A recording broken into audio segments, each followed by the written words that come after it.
I have tried and tried, Rachel, but nothing seems to get her attention. I have dusted the wigs, I have fluffed the wigs, I have powdered the wigs, I have soaked the wigs, I've even worn the wigs. But it doesn't matter. She doesn't see. No, she refuses to see what everyone else can see. That I'm the best person for the assistant curator job. Assistant curator job of the Royal Wigs is an important position, Jane. And Mrs. Muckleroy is an important person with a lot in her mind. And we're just... I know, just lowly technicians. But she was once a technician back in the day, and she was promoted to assistant curator before she became curator. That was back in 1926, 40 years ago. And not many people are like Mrs. Muckleroy.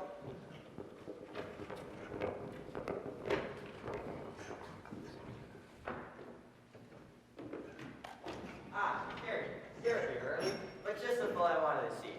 Those suits of armor moved back along the south wall of the medieval weapons and armor exhibition hall. I don't know how many times I've had to tell you this, Harry. Yes, sir. I did that last week. Last week? Well, someone's moved them. What is this, the third, fourth time? There's something fishy going on with those armored suits, Mr. Stan. It's uncanny. Oh, Harry, don't start that now. The last thing this place needs is ghost suits. Don't stand for them. I'll move it first thing this morning, sir. And make sure they're secure. I'll double bolt down.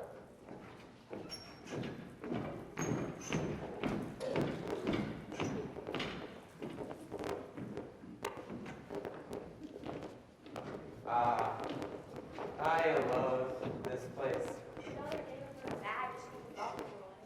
They wouldn't like it. Perk up. This is what you want, Mindy, right? To work in a museum. I mean, that's why we're here as student assistants.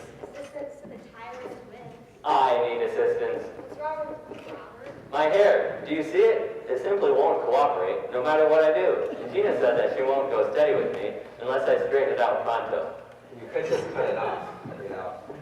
Gina won't have it, Ted. She adores my beautiful locks, as she calls them. Have you tried hairspray? Breathe? She can't stand them, and yes, I have. Well, in a minute. And I want to be our hair, but our heads will be in danger if we're not going to move on. Mr. Muckleroy and Mrs. Treewell came through the front door. I simply don't understand young people these days, Cindy. They try hard enough, yes, but how incompetent they are. How lost without constant guidance. My thoughts exactly, Mabel, and not just the ones that work for you. I have been trying for weeks to get Harry to start up a mess in my ancient barbarian exhibit. Why, just the other day, I found an ancient barbarian figure wearing a top hat. Hardly suitable headwear for the 3rd century. What's this? What is going on here? We must call the police. A horrendous crime has been perpetrated. What is it, Mrs. Muckleroy? Behold, Mr. Stanton, the headless statue. How on earth? The police, Mr. Stanton. We must help them immediately. Indeed, the perpetrator might even now be in our midst. Harry, you heard her. Right, sir. Everyone else must stay where they are. Everyone is the suspect in this case. Including you, Mrs. Muckleroy. Including you. I do not deny it, Mr. Stanton. Who is that supposed to be, anyhow? What? You've worked here 3 months and you don't know who that is? I've got more important things to think about than that silly statue. Anyway, I don't even understand what all this fuss is about. I mean, the man lost his head. I'm certainly sorry for him and all, but really, there are plenty of statues in the world, and I don't see what... Robert, how many statues there happen to be in the world beside the one, Robert? This is a serious defacement of museum property. It's certainly a defacement, if you know what I mean. I see nothing funny here, Miss Flowers. I'd appreciate it if you kept your humorous remarks to yourself. Yes, ma'am. They'll be here in 10 minutes, sir. Now that's what I call prompt. They're sending Chicago's finest, Detective Sergeant Billingsworth. Excellent. No doubt that we'll soon get to the bottom of this. Excuse me. I know that I've seen you before, but I seem to have forgotten your name. Oh, well, I'm Bill. Bill. Yes. What is it that you do here? I am the Senior Associate Director of Foundation and Government Relations. And with whom do I have the pleasure? Oh, George. George Stanton. George. Good to meet you, George. This is a fine day to be in the museum, is it not? One can just smell the accumulation of the ages in here. What is it that you do here, Bill, as Senior Associate of the Government, or whatever it was? Oh, you know, this and that. Oh, right, yes. It is a recently created position at the museum, and its possibilities are still being developed. What's going on here? This museum's supposed to be open in a half an hour. Is this some sort of party I've heard about? Well, Mr. Turnbull, you can see for yourself. I don't think we'll be opening today. Oh, horror. The police have been calling, sir. How the mighty have fallen. Indeed, sir. The very symbol of our prestigious establishment beheaded. The shame. All too true, sir. Excuse me, sir. Are you the director of this establishment? Tragically, yes. Perfect. My name is Jake Flake, and I represent Museum Suppliers Incorporated. Can I have a few minutes of your time, Mr. Is your name really Jake Flake? But that's outstanding. What a name. If I only had such a name, all of this might not have happened. Ah, yes, I see. And if I might ask, what is your name? James Turnbull. Poor, simple, measly James Turnbull. Can it be true? Is it so? But I've always wanted to meet a James Turnbull. I've dreamed of it from the days of my youth. You have? It rings fresh and true, that name. Professional, crisp, efficient. And now that I know with whom I have the pleasure of doing business, and what pleasure, I would very much like to offer you my services. You see, we supply any number of ancient weapons, suits of armor, paintings, furniture, vintage or fake, sarcophaguses, with or without a corpse in them, trinkets, hats, letters, authentic or forged, stuffed figures, freshly dug skeletons, still life scenes. You name it, we've got it. Do you happen to have any statues lying about? Or, to be more precise, extra statue heads? Dismembered heads. I'll have to check on that. We do have a rare collection of 18th century wigs. Wigs, you said? I believe most of these... Ah, so here we are.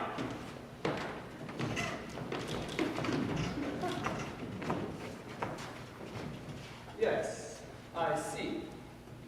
And where's the head? Detective Sergeant Billingsworth, thank you for coming at such short notice. The head, I fear, is gone. And I take it that it was still in its proper place when people left last evening? Officer Johnson, search for signs of a break-in. Yes, sir. Officer Butler, Yes, sir. have you marked out what this man said? Which man, sir? This one. I don't even have the pleasure. I didn't ask you to make friends, Officer Butler. Kindly refrain from fraternizing with the suspects. Suspects? Am I a suspect? Everyone here's a suspect. There is something you must learn in this life, Mr. Turnbull. James Turnbull. I'm the museum director. James Turnbull. What an ordinary name. Anyway, there is something you must learn in this life, Mr. Museum Director. Criminals are everywhere, mingling among us, masquerading as upstanding citizens. Now look here, Mr. Detective Sergeant. I take exception to that rule. I just walked in here a moment ago. And you might too. Mr. Jake Flake. Note it down, Officer Butler. Mr. Jake Flake protests. All the more reason to suspect him. But look here, Mr. Turnbull. We must have an orderly inquiry, and we really don't have any time to waste. Is there a room nearby where we might keep everyone while we conduct our investigation?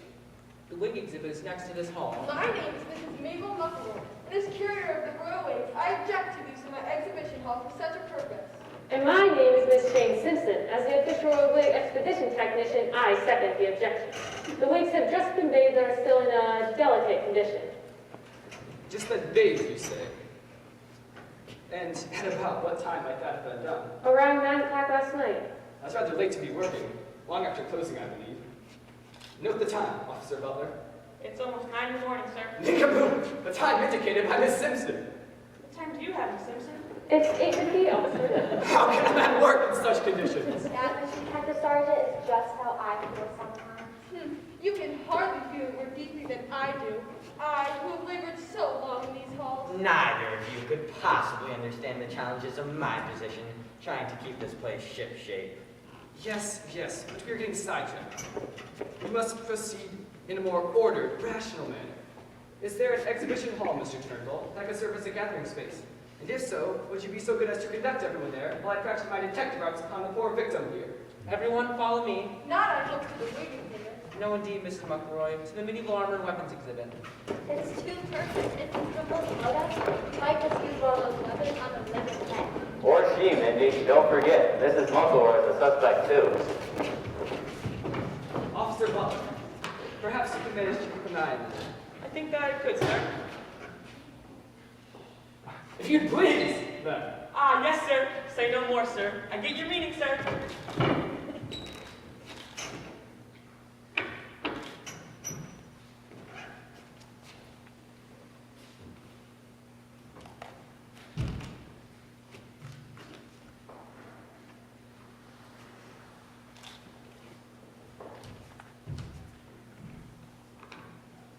And who are you? Me? I'm Bill. Bill. What a lovely name. Tell me, Bill, what is it that you do here? I'm the Senior Associate Director of Foundation and Government Relations. Ah, I see. Well, Mr. Assistant Senior to the Director, would you kindly remove yourself from the weapons and armor room? I hear there's to be champagne and punch. An excellent suggestion, sir. I think I may just take you up on that.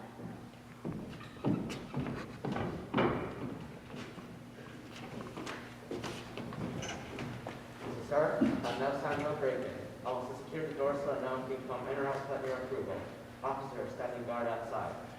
Excellent work, Officer Johnson. So, it would appear that we've got ourselves an internal suspect. All the better. They're usually more fun to ferret out. Anything of interest here, sir? Now that I've cleared out the insanity, I found one or two things of interest.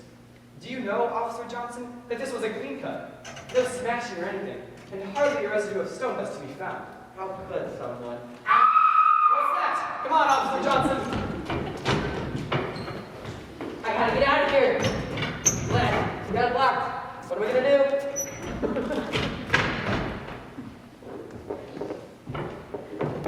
Do you stop going on about your hair, Robert? You know, Sheila just isn't for you. No way, Chris. She's got a nice hair herself. Also, guys, I don't want to go study with her, you know. Say, do you think that we'll ever let us out of this place? This is all so ridiculous. You're telling me that. But what's most ridiculous is that Mindy would even suggest I give up Gina. She's the girl of my dreams. I'm not going to give her up over some silly old hair. Silly old hair? Say, that gives me an idea. Come on, I'll show you.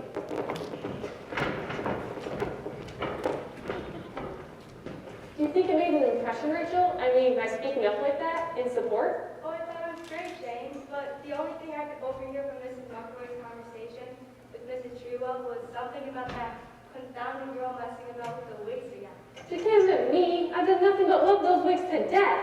I know, James, she's hard to please, and there's no getting around it. Come on, let's go see how those wigs are getting on. I have a feeling this is going to be a tiresome day.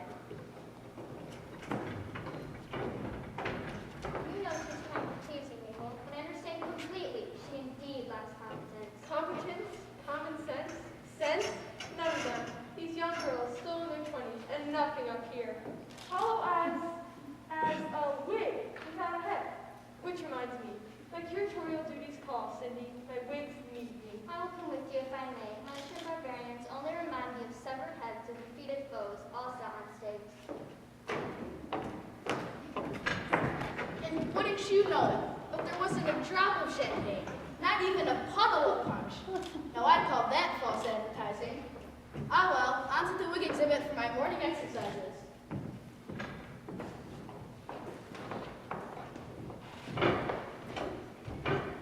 Now that all of the suspects have dispersed to the four winds, would you please do your job, Officer Butler, and recollect them? I kept my eye on them as you asked, sir. I admit it became a bit of a challenge to begin wandering into other exhibits. Just go, Officer Butler. Give it another try if you can. Imagine that you are a shepherd herding sheep. Right, sir. You always have a way of making yourself clear, sir. And now, perhaps we can get back to the real business at hand. Miss Williams, would you kindly recap for us why it was that you were screaming just now? Well, sir, I work mornings as a cleaning lady, see? And while I was cleaning the weapons and armor room, I heard this creaking and rattling sound. I turned to see what it was, and the armor, you see, it had moved. Had moved, you say? As in someone had moved it. No, sir, no one else was there. At first I saw it along the wall next to the sword display, but when I turned to see it again, it had moved away from the wall. Perhaps you just missaw it the first time. No, sir, I know what I saw and heard. Very well. Thank you, Miss Williams, for your information. We will look into it. You may return to your work. So much for reading back to the real business at hand. It's just more nonsense, Officer Johnson. Yes, sir. Look, sir. I've caught one of the lost sheep. Oh, well done, Officer Butler. You can leave him here and go and try some others. Yes, sir. Yoo-hoo! Little sheep! Come to pop the little sheep! You remember, Officer Johnson, how it was that he came to work for me? Another detective sergeant on the force wanted him, sir, so the chief contacted him to you. I fear I missed the meeting and decided on this unfortunate course of action. In any case, now that we have you here, Mr. Turnbull, we might as well question you. Do you have any leads, Detective Billingsworth? Excuse me, Mr. Turnbull, I fear you misunderstood me. I'm the one who's supposed to be asking the questions. Where were you last night around 9 o'clock? These things always seem to happen at night, do they not? But oh, why to my museum? Why not another establishment? There are so many other better places in town where one could commit a tragic event. Mr. Turnbull, you have not answered my question. I apologize. I'm getting carried away. You see, the mere sight of that statue causes me such sorrow. It stands there in a permanent state of beheadedness.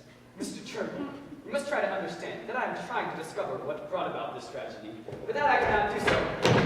What did I say? Staff, remove from your post. You will never work here again. But Mrs. McElroy, I had nothing to do with this. You are responsible, Miss Simpson, for the protection and preservation of those wigs. And under your watch, this act of desecration has occurred. But As for you, Robert Phillips, I will make quite sure that you never work for this or any other museum again. Wait a minute. What are you hiding behind your back? What's all this about? Detective Sergeant Billingsworth, I fear we have another crime to report. One nearly as heinous as the one that beheaded that poor fellow there. I accuse this young man of stealing Louis XIV's wig. What makes you think that he was trying to steal the Sun King's wig, Mrs. McElroy? While I was giving instructions to Miss Simpson and Miss Flowers about our latest inventory, I noticed that he had removed the wig from his head and had proceeded to put it on his own, clearly with an intent to make off with it. I believe he has the very same wig, even now, behind his back. See what you've got, young man. There, so I've taken it, one of your precious wigs, Mrs. Muckleroy. Do you want to know? I had no intention of stealing it. I just wanted to try it on to see how it would look. Mrs. McElroy, this merely appears to be a silly prank. Merely a prank? Not at all, Detective, not at all. This is an assault on the sacredness of that story hall, on the majestic fabric of the ages. She's at least partly right, Detective. It wasn't a prank. You see, I've got a hair problem. Hair problem. Oh, I see. Yes, well, Mindy here thought I might try to fix it with a wig. Now that I've got it, I might as well get everyone else's opinion. How do I look? Oh, travesty. Well, that's not very encouraging. You know, it doesn't look half bad. in fact, I think it fits you perfectly. Miss Simpson, kindly refrain from encouraging this monstrous action. Mrs. McElroy, might I remind you that I no longer work for you? I was saying things I please, and you'll have to find someone else for your stinking assistant curator of the royal wigs. I assure you, Miss Simpson, I never considered you for a second to be worthy of such a lofty position. Mrs. Muckleroy, perhaps we can put all of this to rest if Robert here suddenly returned the wig to its proper place. I would be happy to, Detective.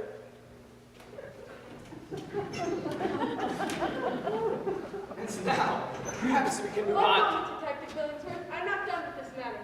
You two were also involved in this evil scheme, were you not? I saw you saying, What is this man doing? Who is he? Oh, that's Mr. Bill. Director, assistant, senior, something of the sort. Bill! Kindly refrain from prancing around the crime scene. Sorry about that. Just finishing up my morning exercises. and who are you exactly? I am the Senior Associate Director of Foundation and Government Relations. You know, that fellow with the wig on his head, I noticed him trying it on, and I'd say it made him look really sharp, top notch. I'm thinking I might try one on for size myself. This is not a clothing store, and my wig exhibition hall is not a fitting room. This is not a social gathering, and my crime scene is not a party. If ever was a party, certainly that poor fellow wasn't having much fun. Or maybe he lost his head by having too much fun. Warlock Chief for you, sir. They've answered the call of their shepherd. Once again, Harry, the armor. What? Again, sir? This is beginning to give me the creeps. I don't stand for any creeps, Harry. Just see to it. What's all this about the creeps? It's no matter, sir. Just a minor facilities issue. My name, Detective Billingsworth, is George Stanton. And as facilities manager, I would like to let you know that there were 2 security guards on duty last night. I took the liberty of calling them in since I figured they might have something useful to say. Thank you for doing that, Mr. Stanton. You are a ray of sanity in a mad and dark world. I had intended to do that, but somehow I got sidetracked. Officer Johnson, please notify the security officers at the front entrance that we are expecting the security guards who were on duty last night. Now, Mr. Turnbull, can you try this again? Could you please take everyone back to the same exhibition hall? And this time, can everyone please stay put? Otherwise, we can do this the more comfortable way, by having you wait behind bars until I can question each one in turn. All right, everyone, back we go.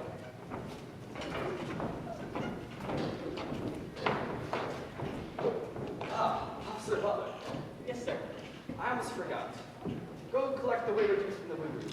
Quite frankly, he should have returned by now. Right away, sir. One more sheep, shepherd to safety.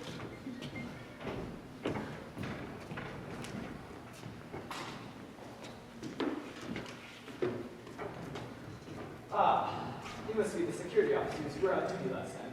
That's us. Are you two twins? That's us. How strange. That's us. I mean, not that it's strange to be twins, but that you both work as security officers in the same museum. That's us. You are rather repetitive, aren't you? That's Yes, yes! I get the idea. It's you. What I'd really like to know, however, Ah! is how it is done. I got him, sir. You've done some catching, but I've growled an extra sheep for you. So you have, Officer Butler. Well done. I'd forgotten about this one. The man who claims his innocence. Did he resist you? I found him posing as a wig mannequin, sir, and when he tried to run, I tackled him. What do you have to say? Excuse me, Mr. Detective Sergeant, but I thought you might be interested in this. Is that the statuette? The very one. I found it set up among the mannequin busts and heads that we used to put the wigs on. In fact, it's from this very head that I took the wig to try on. And all this time I was wondering who this statue really was. Just hand that to Officer Johnson. Thank you. But what I'd really like to know is what you've been up to, Mr. Jake Blake. Me, sir? Why? What suspicious things do you accuse me of doing? Well, for starters, why are you wearing that wig? This wig is my job, Mr. Detective Sergeant. I'm Senior Deputy Authenticator of the Royal Wigs, don't you know? And the only way to tell if an antique wig is authentic or not, as anyone who knows anything about wigs ought to know, is to try it on and get the feel of it.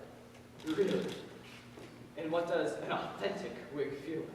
Oh, its distinctive qualities are subtle enough to catch, except for a trained authenticator such as myself.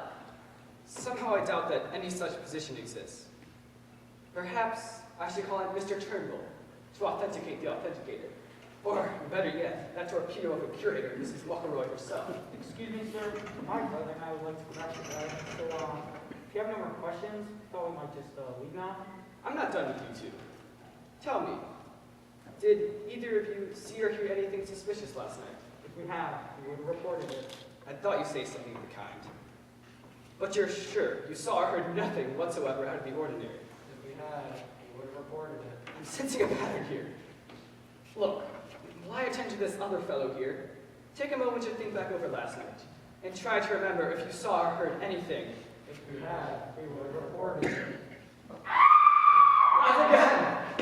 What is it this time, Miss Williams? It's that Sue Harnigan, detective. I swear to. I'm not going to spend another second in that pond tube. Miss Williams, I assure you, it was just simply... Mr. Turnbull, I'm asking whether this place is being properly directed.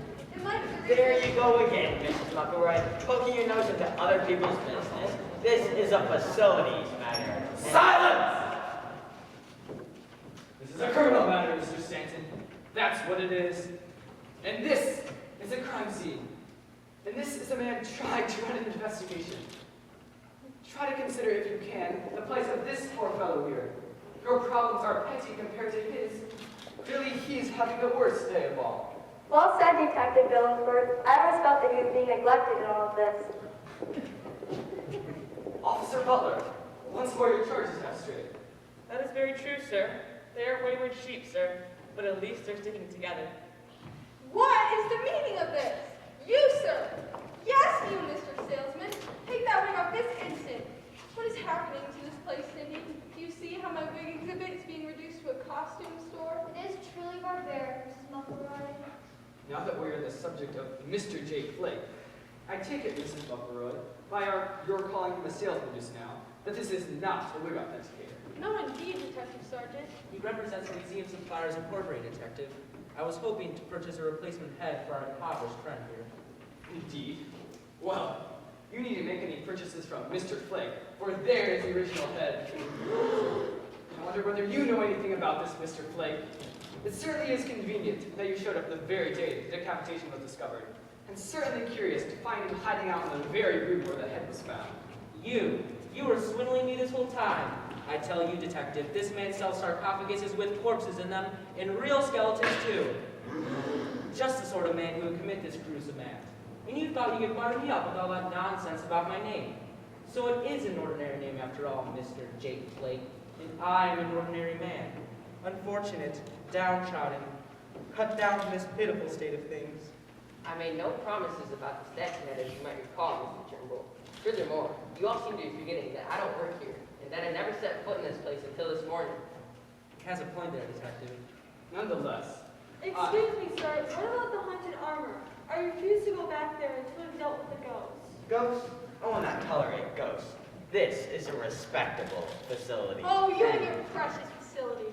Maybe if you would take better care of it, all of this wouldn't have happened in the first place. Mr. Detective, sir, we're done remembering last night, and seeing as we also remember that we left... What I was going to say was that it's all your fault.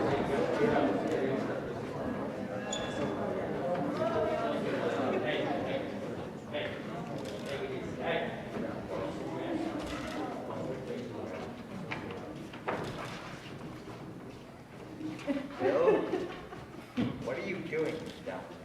Oh, you know, this and that. Oh, jolly good. Looks like someone's found the head I cut off this morning. What? There's just one thing missing, if I may, officer. Thank you. And might I borrow that? Much obliged. Now this, I think, is a match made in heaven, or shall we say in a museum? Oh, Cindy. The travesty of a city. My heart breaks to see it. There, maybe we can still make things right. indeed, I think we can. I feel that we're finally getting somewhere in this matter. Does this man work for you, Mr. Turnbull? You know, I've been trying to place him ever since I saw him earlier this morning doing his morning exercises. He certainly looks familiar. Remind me again, Bill, what you do here? Gladly. I'm the Senior Associate Director of Foundation and Government Relations. You know, however many times you say that, I can never quite wrap my head around it. Yes, all very interesting. Let us stay the course here. So this fellow might work here, though only the good Lord knows what his job really is. Well, Bill, will you kindly tell us when, why, and how we hit the statue? When? Between 6:42 and 7:03 this morning. Why? Because Harry asked me to do it. How? By using the wedge and feather method. Drill in a few holes, stick in the wedges and feathers, and gently tap until crack. It's popped off. Then a little cleanup and off to the wig exhibit to try one on for size. Now that was the most beautifully rational and straightforward thing I've heard all day. And can you tell me how it was that no one saw or heard you? Oh, well, that's an easy one, too. There was no one here until Harry showed up at 7:13. Those two left about 6:40. I saw them exiting the building while I was walking up. 20 minutes too early. But where's Harry? Everyone stay where you are! Officer! Where are you at, sir?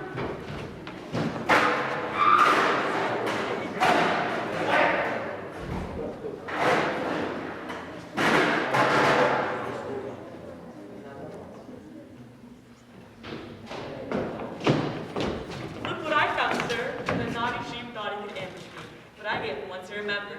Mr. Harry Smith. Mr. Smith, this fellow here claims you asked him to cut the head off the statue this morning. Is that true? I won't try to deny it now that I see the game's up.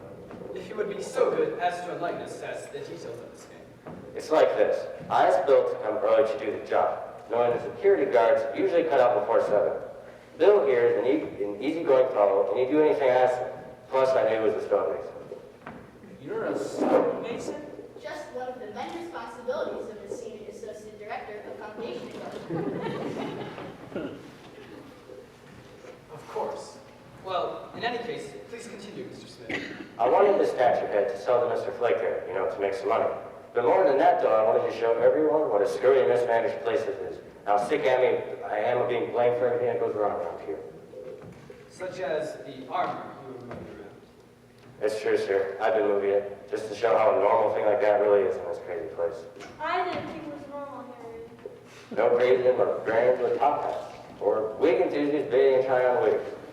Or Bill, being Bill, no one seeming to quite know who he is, or Mr. Turnbull, trying to buy a replacement statue from Museum Supplies Incorporated. I cared for those wigs, Harry, more than you could possibly know, and certainly more than Mrs. Muckleroy could possibly appreciate. And my idea to try the wigs gave Robert a chance for the love of his life. Yes, that's all very well. Let's not shovel those paths again. What I want to know is what Mr. Flake's involvement in all of this was. I was the one who invited him, sir. Museum Supplies has done business with us in the past, so I was familiar with their line of work. I called and scheduled for representatives to show up. I planned to sell him the head first thing this morning, even before he met with Mr. Turnbull. But things didn't go out as I planned. How so? Bill here was supposed to have handed me the head first thing when I arrived. Instead, he hid it somewhere, saying that he found the perfect match for it. I couldn't get any more out of him, so I looked up and down, but I couldn't find it before all the hubbub started.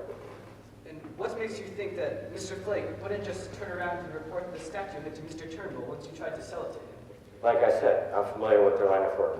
Because of this very prejudice against my line of work as a detective, that I thought it'd be best to try to disappear. So few are able to understand the true nobility of my work. No doubt, Mr. Flake. Well, Mr. Turnbull, it's your call. Do you want to press charges against Mr. Smith or against our local stonemason? I'm afraid Mr. Flake appears to be innocent as he claimed, in this particular affair at least. Detective Sergeant Billingsworth, you've done your work well.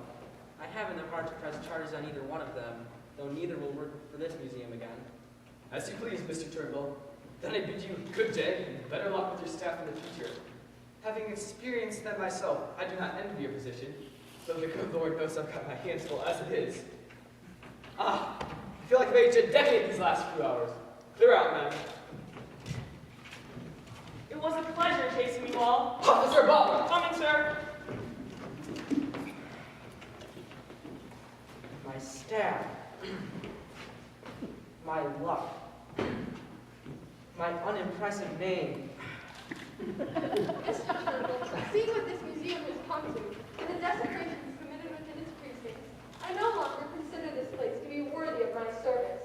I hereby tender my resignation. As do I. I also quit. Things won't be fun around here without Jane anymore.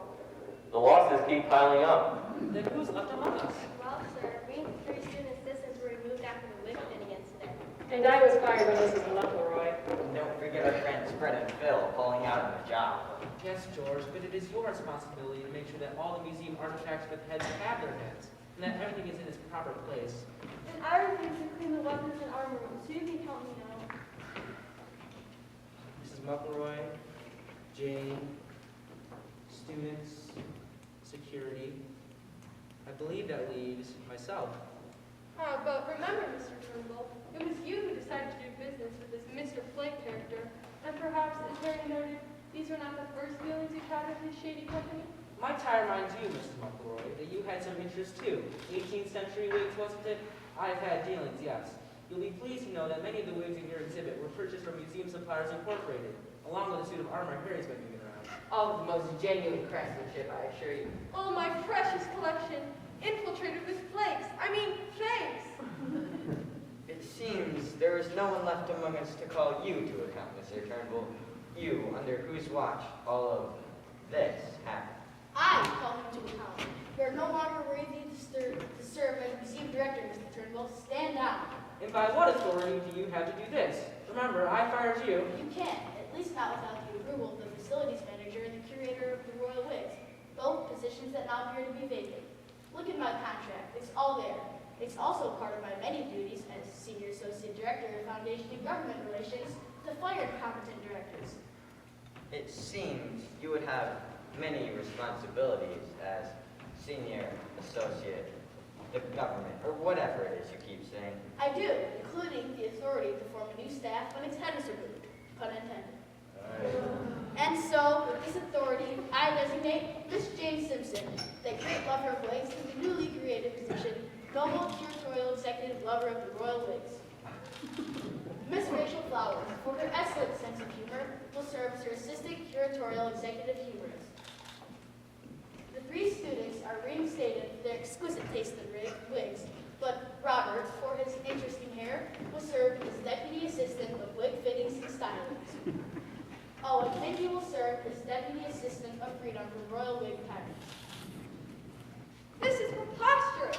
It will be the ruin of the wig exhibit. Nothing will get done except constant bathing, fluffing, and powdering, not to mention ridiculous fittings. It will be a great shirring, a massive mockery, a perpetual party. Yes, thank you, Mrs. Buckelroy. You summed up quite accurately what we might expect, but it all sounds so wonderfully exciting, don't you think? I won't stay another minute in this madhouse. Cindy, it's time to go. Couldn't agree more, Mabel. I leave the barbarians to the barbarians. Well, that makes things a little more roomy around here, don't you think? In any case, George will remain as facilities manager, though with his new title, his worship, Guardian Director of the Sacred Halls. And I'll leave it to him to decide whether to take Harry back. If you think I'm gonna stick around this place, you've got another thing coming. If you ask me, there's something uncanny about this place. Everyone who stays here too long seems to go crazy. You couldn't be more right. Ah, Miss Williams, can we convince you to stay if we promise that you'd never have to clean the weapons and armor room again? In fact, what if we promoted you to Associate Bather of the Royal Wigs? That would be acceptable, Mr. Bell. And you, Ted, since Harry has refused it, will serve as Assistant Guardian Director of the Sacred Halls, so long as the Director Guardian approves. As long as he doesn't start moving suits of armor around. Fred and Phil, you are hereby promoted to Sacred Watchers of Ancient Beds. Very good, sir. May we now? As Sacred Watchers, it is your supreme duty to do just that. Thank you, sir. You see, Mr. Turnbull, all this place really needed was some new titles. What about me, Bill? Do I get a new title too? You shall remain simply Museum Director, for there is nothing that rings so fresh and true, indeed sublime as the name James Turnbull. You really think so? I do. And you, Mr. Flake, will serve as senior museum supplier of all things needful, genuine or fabricated. It would be a pleasure to serve in such a capacity. But our statue, Bill? What about our tragic statue? The poor man. On the contrary, he's a changed man. The headless statue will remain a distinctive mark of this museum. Thousands will come flocking to see it. His head will remain wig, displayed in a separate casement, a memorial of this illustrious day. And now, everyone would be so good as to follow me to the wig exhibition hall for a luncheon I took the liberty of ordering, part of my many duties as, you know, Senior Associate Director of Foundation and Government Relations. And this time there will be champagne and punch, as promised.